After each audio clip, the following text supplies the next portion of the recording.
तर मी तेल टाकलेलं आहे आणि इथे तूप पण टाकलं मी 2 चम्मच. आता फोडणीला घालू.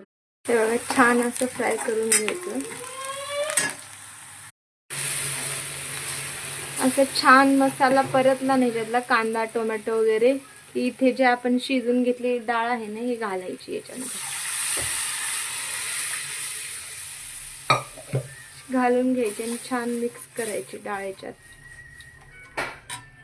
आणि याला उकळी येऊ द्यायची. उकळी आल्यानंतर याच्यात टाकूया आपण डाळफळ. मैत्रिणींनो इथं डाळीला आली आहे उकळी. आपल्या जे वरण आपण फोडणीला घातलं होतं ते. आता इथे मी चपाती पण लाटून घेतलेली आहे. आता या चपातीला आपण कट करूयात आणि वरणात टाकूयात.